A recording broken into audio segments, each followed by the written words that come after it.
சிங்கப்பூரிலிருந்து India திரும்பும் கப்பலில் கோபாலும் லதாவும் சந்திக்க இருவரும் காதலிக்க ஆரம்பிக்கிறார்கள்.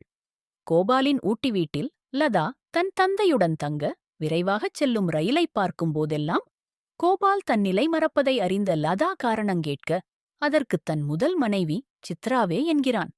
தான் தாயை இழந்து தனிமையில் வாடி அலைந்தபோது சந்தித்த சித்ராவை அவள் அண்ணன் முன்னிலையில் திருமணம் செய்து கொண்டதாகவும், ஆனால் அவள் குடித்துவிட்டு அவன் பிறந்த நாளில் ஆட்டம் போட்டதால் பெரிய குடும்பத்தில் வந்த கோபாலின் தந்தை அதனை பொறுத்துக் கொள்ள முடியாது இறந்து போகிறார்.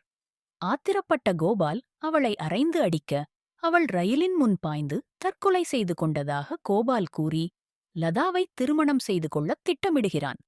திருமண நிச்சயம் அன்று கோபால் மனைவி சித்ரா தன் மாமன் ரங்கனுடன் அங்கு வர அனைவரும் அதிர்ந்து போகிறார்கள்.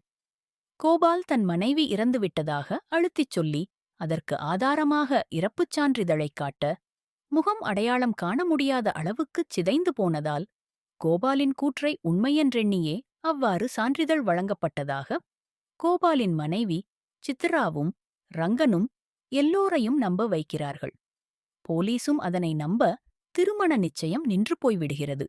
கோபால் எவ்வளவு முயன்றும் அவள் போலி என்பதை நிரூபிக்க முடியாது போக இறுதியில் தான் கொலைகாரன் என்பதையும் தான் விரும்பிக் அந்த கொலை செய்யவில்லை என்பதையும் அவள் இதய நோயாளி என்பது தெரியாமல் ஆத்திரத்தில் அடிக்க எதிர்பாரா விதமாக அவள் இறந்துவிட ரயில்வே டிராக்கில் உடலை போட்டு நாடகமாடியதை கோபால் ஒத்துக்கொள்கிறான். அவன் கொலை செய்ததற்குத் தகுந்த ஆதாரமில்லாததால் அவன் வாயாலேயே உண்மையை வரவழைக்கவே கோபாலின் சாயலில் இருக்கும் சரசாவை வைத்து நாடகமாடியதை அனைவரும் கூற தன் காதலி லதாவும் காவல்துறை அதிகாரிதான் என்று அறிந்த கோபால் திகைக்க, லதாவோ முதலில் உண்மையை அறியவே காதலிப்பது போல் நடித்ததாகவும் நாளடைவில் உண்மையாகவே காதலிக்க ஆரம்பித்துவிட்டதாகவும் கூறுவார்.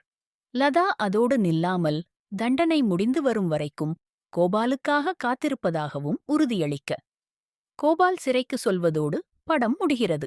இதுவே புதிய பறவை படத்தின் கதை.